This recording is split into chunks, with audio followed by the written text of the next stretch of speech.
Welcome, everyone, to the PFF Fantasy Podcast. I'm John Macri, and I am joined once again by PFF's lead fantasy analyst, Nate the Great Jahnke. Nate, we are not live today. StreamYard obviously having some issues. This is usually where we go out to the YouTubes and the Twitterverse and get people asking questions and stuff like that. But unfortunately, not today with technical issues. But we persevere, we battle through. We're still recording. We're going to get this out in the podcast feed and on the YouTube channel for everybody that made the fantasy playoffs. And I assume if you're listening to this, you've made the fantasy playoffs. So congratulations. Otherwise, maybe you're just my mom or something like that that likes to listen in. So hi, mom.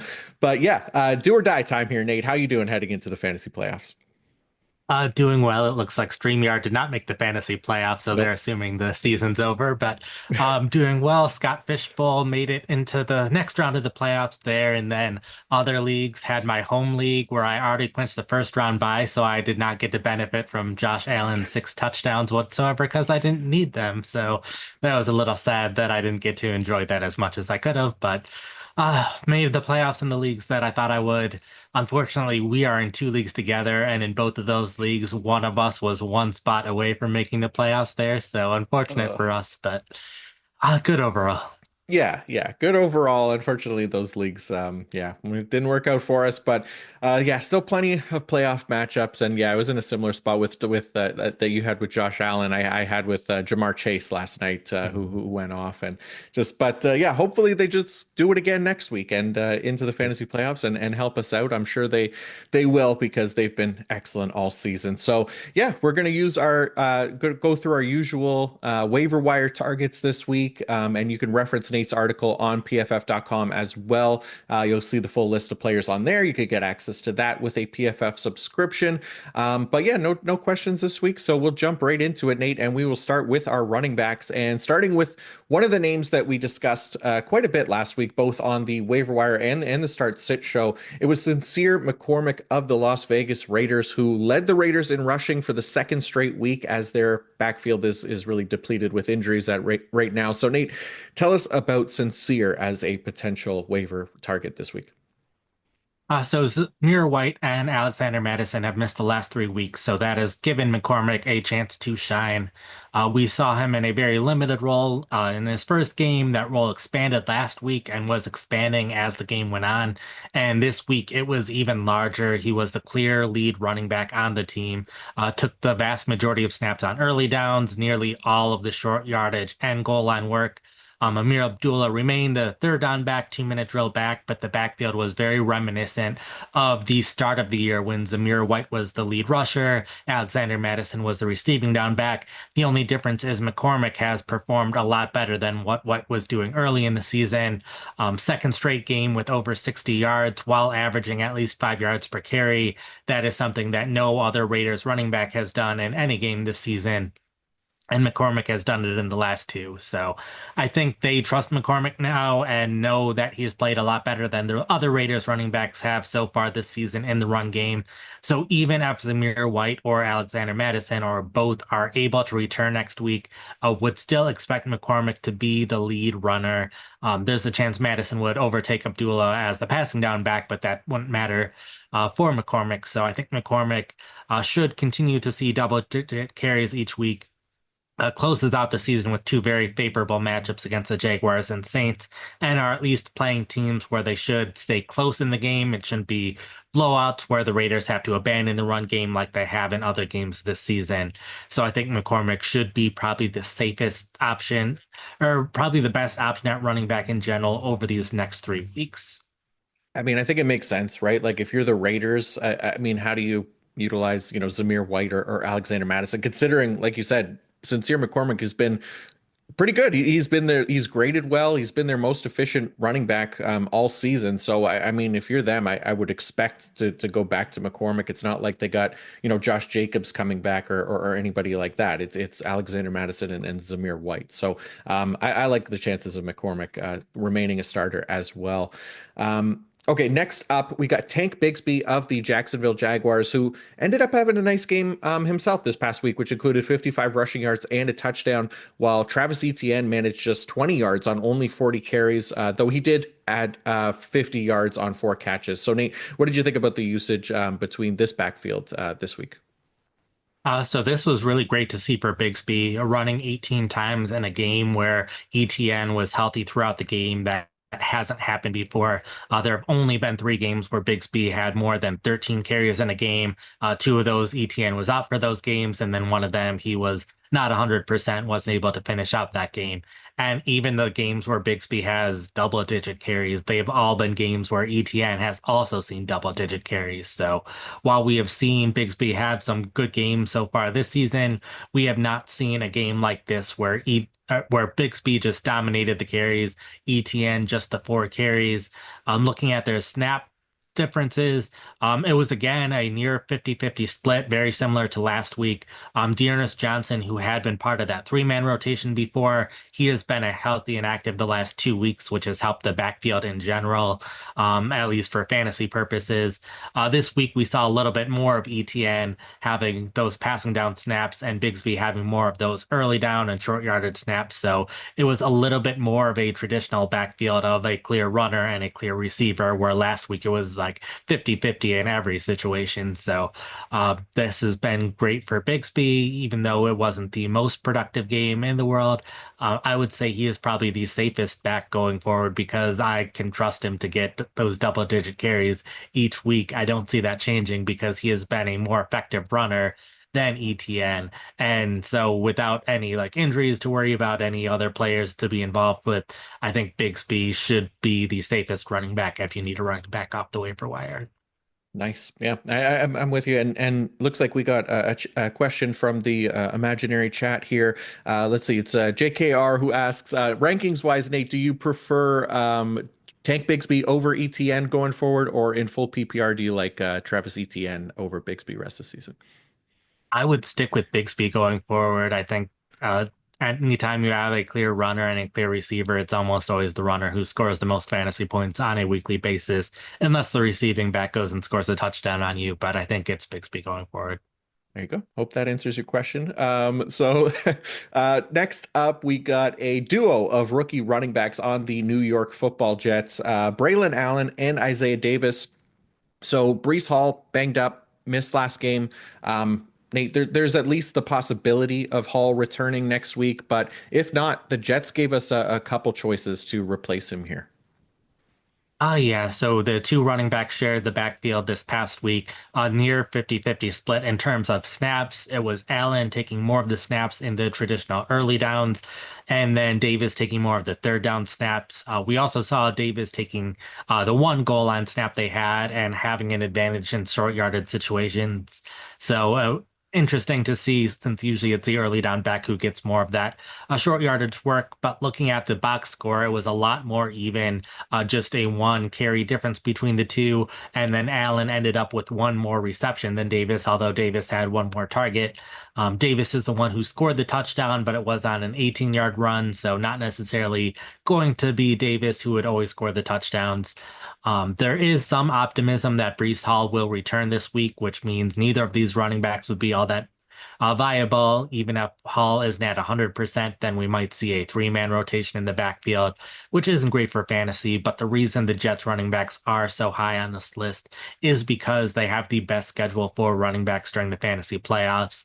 Starts off with the Jacksonville Jaguars next week, a team where they've allowed a ton of fantasy points to running backs this season. So they are definitely more risky, but because of the schedule, I have them much higher because if you are pretty set at running back and are just looking for someone who has a high upside and could overtake one of your starters, then it's these Jets running backs. I would prefer Allen over Davis just because he was the one who was playing more in early down situations. I think in another game, Allen would be the one to score more fantasy points, but Allen was also the one picked up in a lot of leagues last week, just under that 50% threshold where Isaiah Davis is available in over 95% of leagues. So if you aren't able to get Allen, then I think Davis is also a potential option to pick up. Yeah, no, I think that definitely feels like it's going to be the case here, especially with, like you said, even if Brees Hall comes back next week, I could imagine like it's just another kind of even distribution of touches, right? Just managing Breece Hall, right? He's dealt with injuries before, obviously, had the ACL as well. So they're not like in playoff contention. They've been eliminated from playoffs. So I think it makes sense that they kind of spread the ball around. So yeah, I'd be worried about Hall if he is active, but if not, I mean, I'm with you. I think Davis or Braylon Allen makes the most sense here, just based on the overall snap breakdown, like you said. And I would prioritize him if he's available over Davis, but both options seem to be pretty good here. So, um, next up, it feels like we're getting a new 49ers running back to talk about every week, Nate, because these guys are unfortunately can't stay healthy right now. It was Isaac Guerendo last week as our top target, and luckily he returned us some nice value before getting injured, but he did get injured they play on a short week here, Nate. So is Patrick Taylor the next man up? Yeah, Taylor is the next guy. It looks like Guerrero was the clear running back when he was healthy, taking almost all of the carries, 31 of 45 snaps. So once Guerrero is back to 100%, think it'll be in Guerendo's backfield. We're just not sure when he will be back at this point. And like you said, they play on Thursday. Once Guerrero was out, it was Patrick Taylor basically the rest of the way. We did see Keyshawn Vaughn, who was signed to the practice squad, elevated for this game, take a couple of snaps right at the end of the game, but Brandon Allen was the quarterback at that point of time. Not too concerned about Keyshawn Vaughn in this case. The one person I might be concerned about is Abani Kanda, who they signed off waivers from the New York Jets about a week ago now. That was just a short week that he had been on the team, so it's understandable that they made him inactive for the first game. By their Thursday game, he still will have only been on the team for about 9 days, but they are also going to be more desperate if Guerrero can't play. So I would at least expect Abani Kanda to be on the active roster. So there is a little bit of a risk if you pick up Taylor and plan on starting him, since you would be picking him up specifically for this upcoming game. So I would be okay starting Taylor. It's a decent enough matchup against the Rams, but it would be worth listening to the reporters to hear if there is any chance that Abanikanda could have a larger role. And there's a chance that we would be talking about another running back for the 49ers next week if that happens. Yeah, for sure. It feels risky, for sure. And yeah, actually, well, let's see. Another question from the imaginary chat here. This time it is Skywalker, who asks, "Could we expect maybe more carries for Debo Samuel with Guarando out on Thursday?" What do you think, Nate? Yeah, we saw it last week. He ran the ball 5 times after running just once over the previous 3 weeks. So I would expect Samuel to get more carries, but he also hasn't been very involved in the passing game for about a month now. So still not sure I would trust starting Samuel. There you go. All right, Nate. Next running back comes from the Cleveland Browns. It is Mr. Jerome Ford, who is getting work out of the backfield, even with Nick Chubb in the lineup. But this isn't really the same Nick Chubb that we were seeing pre-injury. So Ford's helping carry the load a bit, and in turn, there's some fantasy value to take from that as well. Yeah, we've seen Ford slowly but surely get more work on early downs. He's been the third down back in 2 minute drill throughout the time that Nick Chubb's been back. But in most of the games, Chubb has averaged under 3 yards per carry, which isn't great. So a week ago, we saw Ford get a little bit more run. This past week, we did see Chubb play a little bit better, was averaging over 4 yards per carry. So that was good to see for him. So Ford is mostly here because of the Browns' schedule. They play the Kansas City Chiefs, Cincinnati Bengals, and Miami Dolphins, three teams that are scoring a lot of points, or at least the last two are, and Kansas City has been sticking close in games. Maybe we might see the Chiefs score a bit more points against the Cleveland Browns defense, but generally games where I expect the Browns to be playing from behind or needing to throw the ball a lot, in which case I would expect Ford to be on the field significantly regardless of if they want Chubb to take more of the early down snaps or if they want Ford to take more of the early down snaps. I think it'll be Ford seeing a lot of the touches going forward. Not someone that is going to be the ideal running back to have in your starting lineup in the fantasy playoffs. So this is more if you are desperate for a running back, can't get any of these other options. I think Ford will be available in more leagues in order to pick up and just throw in your starting lineup in order to get at least some points if you're in that kind of situation. Mhm. Yeah, it's too bad for Nick Chubb. I feel like, he had the one nice run in there, which was nice to see. Like you said, played a little bit better, but this was kind of as expected with him, though. Hopefully, maybe he'll look, closer to himself next year. But he's also going to be what, 29 years old here in a couple weeks, coming up on like 1,500 career carries. So I don't know. Not saying it's impossible, but he's running out of time here. But yeah, I'm with you. I think Ford, a fine option here, rest of season. Um, Okay, we've also got Jeremy McNichols of the Washington Commanders back on the list, Nate. We talked about him heading into the Commanders bye last week, and nothing's really changed here. Austin Eckler's on injured reserve. Robinson was active last game, but he's been dealing with injuries as well. So McNichols is in a position to get a bit more work here, Nate. Oh, yeah, you pretty well covered it. It's just if you need a running back who is definitely going to see some playing time and some carries and is available in over 95% of leagues, McNichols is the guy. Only thing that I'll remind people from that I said the same thing last week, but Chris Rodriguez, if you were just looking at the box score, Rodriguez would seem like the running back to pick up. But it was a case where Washington was doing really well. McNichols was the clear number two back for the first three quarters. And then in the fourth quarter, they just turned to Rodriguez because they didn't need to play their best players at that point. So they gave Rodriguez a lot of run, and he did well over the fourth quarter. And it's not the only time that Rodriguez has played well in the fourth quarter of a game this season, but McNichols has been the clear running back ahead of him on the depth chart throughout the entire season. Yeah, makes sense. All right, lastly, for the running back position, we have a couple handcuff options, starting with Tajay Spears of the Tennessee Titans, who's fairly new to the list, and then Kenneth Gainwell of the Philadelphia Eagles as well. Nate, what do you think about these two backs here going forward?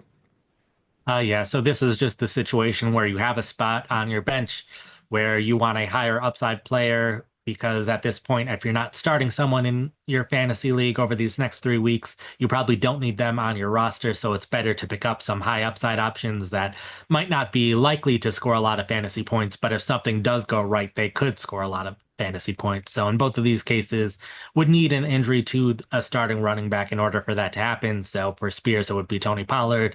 For the Eagles, Saquon Barkley. Spears, we haven't talked about him before because the Titans' schedule hadn't been all that great for running backs leading up to this point. But over the last 2 weeks of the season, faced the Indianapolis Colts, Jacksonville Jaguars, two teams that have given up plenty of fantasy points to running backs this season. We just saw the Titans play the Jaguars this past week. Pollard had over 100 rushing yards. So if Pollard were to get injured and Spears would play a ton of snaps because he has seen a ton of action this season, I think Spears would be capable of having a big game against either of those teams. Nice. Yeah, Pollard's played really well this season. So nice to see him kind of, get back to form here after kind of a mixed bag 2023. But yeah, hopefully he holds that job down. But like you said, if Spears is a solid running back himself, so if there is a case where Pollard misses time, then he's in a nice spot here to produce. So yeah, we'll go on to the wide receivers here in just a second. But first, I want to give a shout out to our sponsor, Fabric by Gerber Life.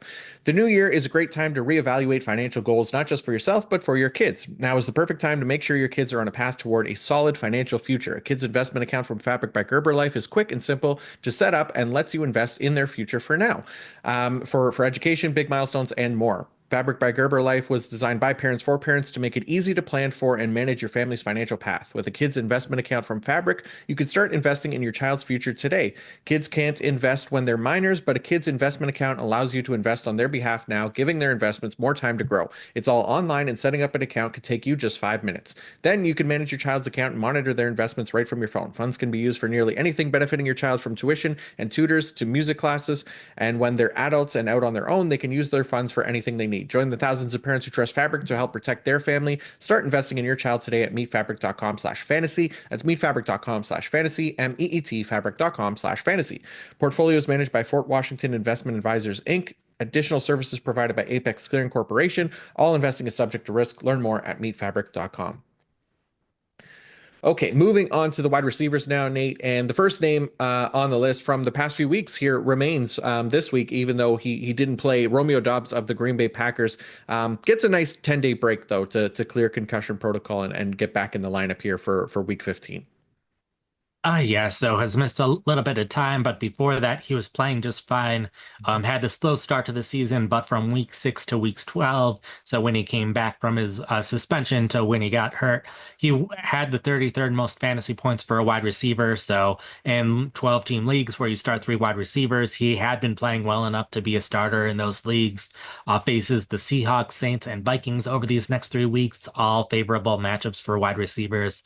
So he had been at the top of the list for a lot of the season because we knew he'd have this great schedule at the end of the fantasy season, and he's played well. At one point, got over 50% of fantasy leagues, but then missing these past few weeks, he has been dropped in a number of leagues. So definitely go see if he has been dropped in your league because he should, assuming he is able to come back and join the starting lineup again this week, should be a top 36 fantasy wide receiver over the stretch.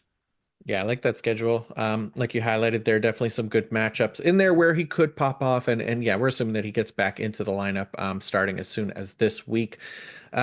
Okay, let's talk about more of the Cleveland Browns, Nate. You're wearing the Browns jersey today because not only do we have a running back waiver wire target there, we may also have a quarterback later on, but we've got two wide receivers to consider off waivers from the Cleveland Browns. So some value to scoop up here from the Browns roster right now. So it's Cedric Tillman and Elijah Moore, both options off the waiver wire this week.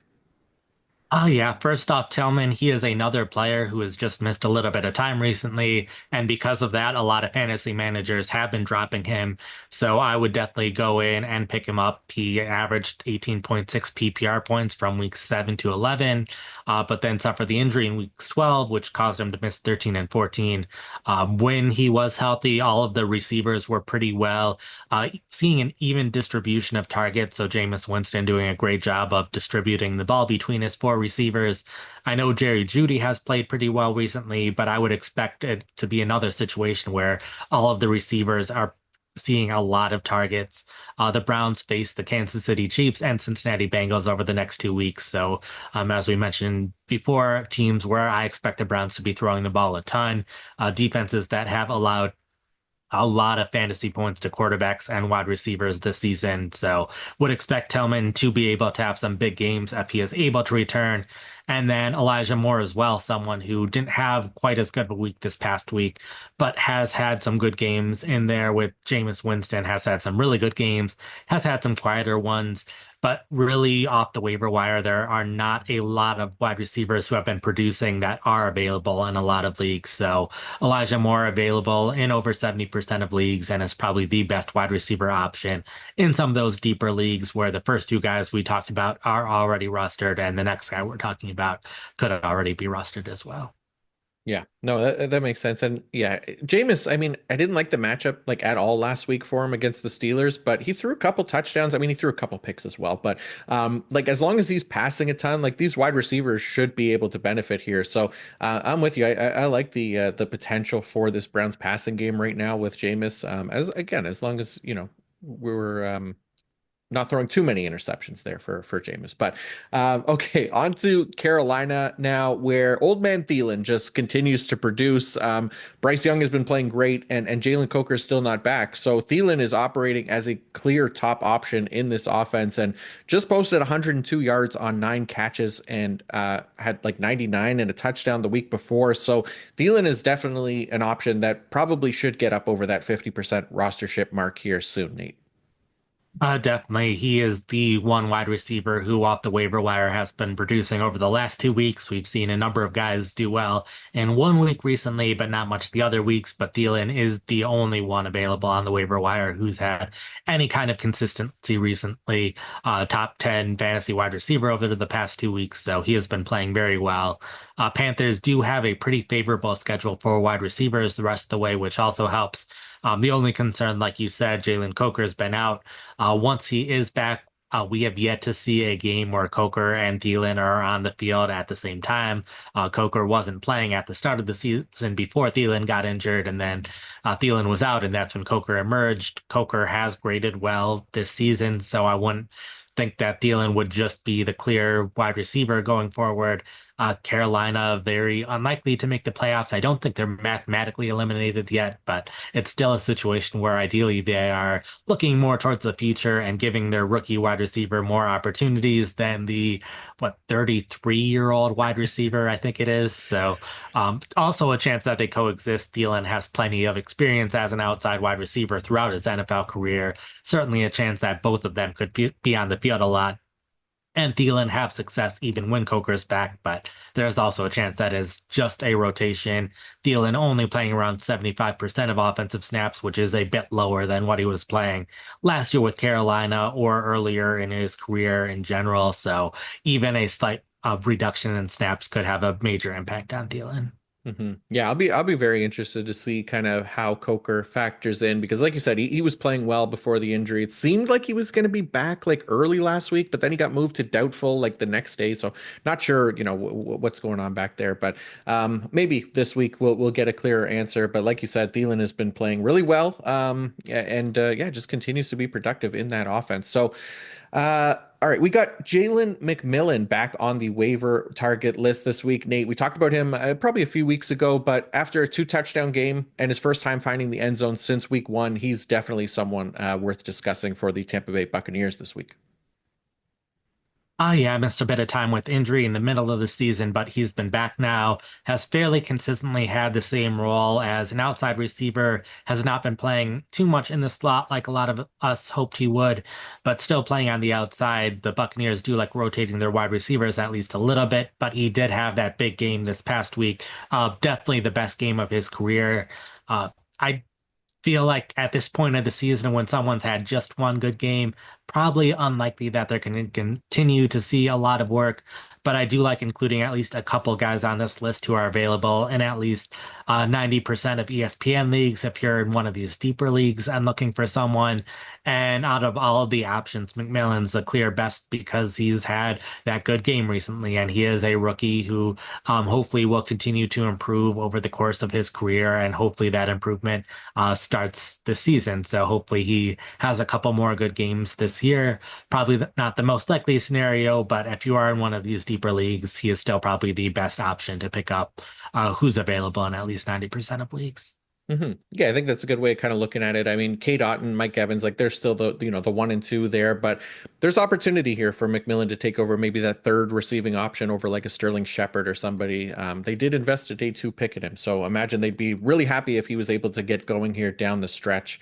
Um, Okay, last name on the list of wide receivers, Nate. Trey Tucker of the Las Vegas Raiders remains an option for deeper leagues. His usage has still been that of the Raiders receiver two, even after a pretty quiet game in week 14. Oh yeah, we at least saw the week before that he caught a 58-yard touchdown, had 7 receptions for 82 yards the week before. Desmond Ridder could be the quarterback this week. It sounded like Aiden O'Connell was going to be out for the year, and now it sounds like they're a bit more optimistic about O'Connell's return. But a lot of Tucker's receptions a couple weeks ago did come from Desmond Ridder at the end of that game, so that helps him. The big reason he's on this list is the Raiders just have a ridiculously good schedule over these next 3 weeks. Falcons, Jaguars, and Saints, three teams who have allowed a ton of fantasy points to wide receivers all season long, including recently. So even though he is the third option in the passing game, maybe even the fourth option with Michael Mayer having a really good game this past week, um, if you need to gamble on someone, I think Tucker is someone who might only have one catch in one of these games or two of these games, but in another game, he could have 8 receptions for a ton of yards and a touchdown. So I think if you need to gamble on someone who's available in a lot of leagues, Tucker is someone who has a really low floor, but also a fairly high ceiling with these upcoming opponents. Yeah, it'll be interesting to see what happens with their quarterback situation because yeah, I saw that doesn't seem like Aiden O'Connell has been ruled out yet, but they do play on Monday, which is makes it obviously a little bit tricky. We'll see what Desmond Ridder has been. We know he hasn't been great. O'Connell's actually been okay as far as maintaining the value, fantasy value of some of our wide receivers and receiving options there for the Raiders. But yeah, tricky situation here for those deeper leagues. But yeah, we'll move on to the tight ends here in just a sec. All right, let's talk about some tight ends for a bit. And it sounds like Will Dissly is going to miss some time after he got banged up on Sunday Night Football. And we saw Stone Smart come in for the Los Angeles Chargers and look good on his opportunities. So, Nate, how are you feeling about Smart for the Chargers, assuming Dissly isn't able to go in week 15, possibly longer? Yeah, Jordan Schultz's report said a couple of weeks, so I would expect Disley to miss this week. Was injured right around or right before halftime. It was the play before halftime, and in the second half, Stone Smart took over and was the receiving tight end for the rest of the game. Always fun when some of these guys that I'm writing about in the middle of the preseason of it was surprising at the time that Smart was playing ahead of Donald Parham as the backup receiving tight end for the Chargers, and we see that finally be a factor in a game. And Smart played well, caught three passes for 54 yards in the second half. Didn't play at all in the first half on offense, so all of that production just in a half of football. And the Chargers, we've talked about it a lot all year with different tight ends for Los Angeles. The coaching staff is one that has a long history of throwing to tight ends, and that's continued to be the case regardless of who's been the receiving tight end. So I would expect Smart to be the receiving tight end throughout the entire game this upcoming week.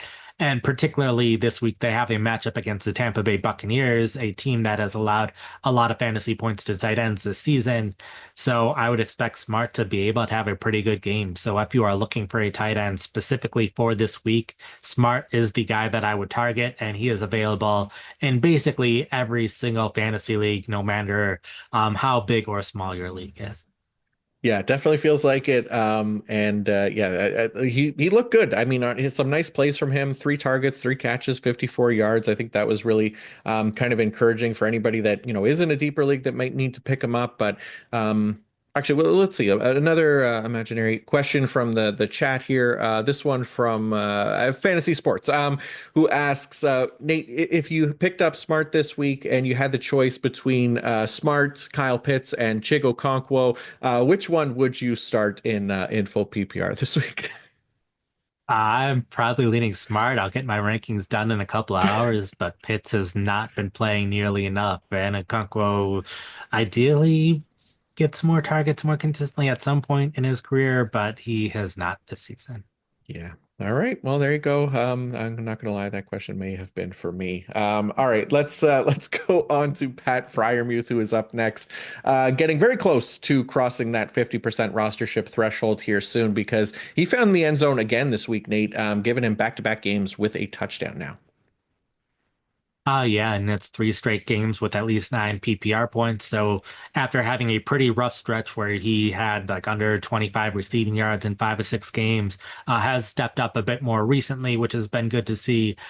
Playing time has been relatively consistent throughout these past couple weeks, so I think it's just happens to see a couple more targets. And the Steelers don't have the best matchup for tight ends this week against the Philadelphia Eagles, but after that faces the Ravens and Chiefs, two teams where they are going to have to throw the ball a lot in those games. Also, two teams who have allowed a decent amount of tight ends. So while Fryermuth might not be someone I want in my fantasy starting lineup this week, I think he is someone who can be a potential starter in those last 2 weeks of the fantasy season. Gotcha. Yeah, I think it makes sense. I mean, even with George Pickens was out, there aren't really any other obvious wide receiver options for the Steelers to turn to other than Fryermuth. But even with Pickens in, Fryermuth can still operate as a top receiving option for them. So, Noah Gray of the Kansas City Chiefs is up next here, still getting some decent work in the offense as a receiving option. This has been the case for a while now. We've talked about him, and as a result, he remains a waiver wire target for us, Nate. Yeah, has caught 4 receptions in each of the last 4 games, so has just been a consistent player who has gotten some targets, a decent amount of yards on those targets, and at times has scored some touchdowns. So Kansas City still rotating all their receivers in and out a ton, like they have been for a while now. Gray available in a ton of leagues right now, and even though it's like okay matchups for Kansas City going forward for tight ends, out of all the players who are available in at least or at least 60% of leagues outside of Stone Smart specifically for this upcoming week or specifically for however long Disley's out. Gray's been by far the one who's been the most consistent these past few weeks. So if you're in a deeper league and aren't able to get Smart or in a deeper league and looking for a tight end beyond just this week, I think Gray is probably the top option. Yeah. Yeah. I mean, the Chiefs love to spread the ball around, and Gray is absolutely one of those receiving options because he's on the field enough to do so, like you laid out. Okay, last tight end on the list, we've got Daniel Bellinger of the New York Giants, who stepped into a much larger role this past week, and as a result, got 7 targets, 5 catches, 79 receiving yards, Nate. Yeah, I know a lot of people might not be fully satisfied with the tight ends they've had on their roster this year, so wanted to include at least a couple of options of people to pick up, and Bellinger is one of those options. Theo Johnson landed on injured reserve, so Bellinger, who was a starter as a rookie, starter a lot last season when Darren Waller was out, Bellinger ended up with a season, or not a season high, of course a season high, but a career high 45 receiving yards this past week. Part of that was just the Giants ran 56 pass plays, so a lot of passing opportunities to go around in the offense. But the Giants do have one of the best schedules for tight ends over all 3 weeks. So I think this is an opportunity where Ballinger is definitely going to see a lot of playing time. The Giants will be passing the ball a lot. There is an opportunity for volume. So if you miss out on Stone Smart and are in one of these deeper leagues where the other tight ends we talked about are already rostered, Bellinger is someone who you can pick up and potentially throw in your fantasy starting lineup and at least get you a couple of points. There you go. Okay, let's wrap up with some quarterbacks to discuss. I have 2 quarterbacks, and start by going back to the Cleveland Browns for old Jameis Winston to lead the way again. Nate, Jameis has been slinging it, like we said, and that's really all we can ask him to do to give us some fantasy value here down the stretch. Yeah, he is someone that I wasn't including as much in these first few weeks of him being a starter just because the schedule was so rough at times for him. But even despite the schedule, including this past week, he has put up decent production. And part of that is just the Browns' willingness to throw the ball a ton. It wasn't Winston's best game this past week, but he still was good enough to be a fantasy starter, or at least right at the borderline against one of the toughest defenses in the league. So, we are past that week, and now the Browns face the Chiefs, Bengals, and Dolphins, which these next two opponents have allowed a ton of fantasy points to quarterbacks. We saw the Bengals allow Cooper Rush to score a decent amount against them last night. Teams constantly throwing against Kansas City as well. So I think Winston could be throwing 40 to 50 times in these games and getting a lot of production like a lot of other quarterbacks have. So really, over these past couple weeks, all of the quarterbacks who are producing at any level are already on rosters. Winston is the one exception, and Winston has an excellent schedule these next 2 weeks. So he is by far the best combination of being available and playing well and having opportunities. Yeah, he's been fun to watch, and I mean, like you said, throwing the ball a ton. Won't have to face the Steelers again, so that's nice. And then, yeah, maybe we get some more passing yards. We saw him come close to 500 yards just 2 weeks ago, so there's definitely a lot of potential in there. Okay, last name on the list, but certainly not least because reports of Bryce Young's demise appear to have been greatly exaggerated, as he has been very good here in the latter half of the season, Nate. Yeah, fine game against the Eagles, 19 for 34, 191 yards, a touchdown. Ran the ball 7 times for 29 yards, so that rushing production also helpful for fantasy. Has better matchups the rest of the way, Cowboys, Cardinals, and Buccaneers. So there are only so many quarterbacks that are available in over 90% of leagues. Young is one of the very few, but Young is playing better than a lot of quarterbacks who are rostered in a higher percentage of leagues. So, if you need a quarterback at least on your bench or a high upside option or just need an insurance policy for your current quarterback, I think Young is a fine player to pick up and potentially have another week or two where he's a fantasy starter, particularly that last week of the season going up against the Buccaneers. He just faced them a week or so ago and had 23.6 fantasy points against them. So playing against a team where he already was very successful very recently. Yeah, Bryce Young's been really good here.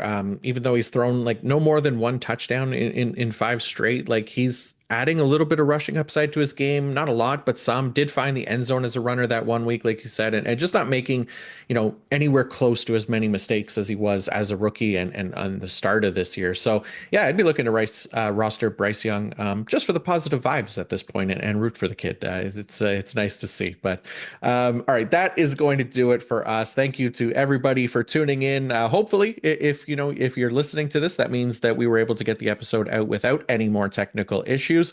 And yeah, hopefully that helps you get to those waiver wires and help you add some depth and potential starting options here for the fantasy playoffs. And hopefully you could keep it going and win a championship. So Nate, thank you to you for putting this together as always. And before you go, please do remind everybody what we have up on PFF.com this week. Oh yeah, pretty usual week with the recaps and everything. Do want to point out my start set article. I did make some changes to it this past week.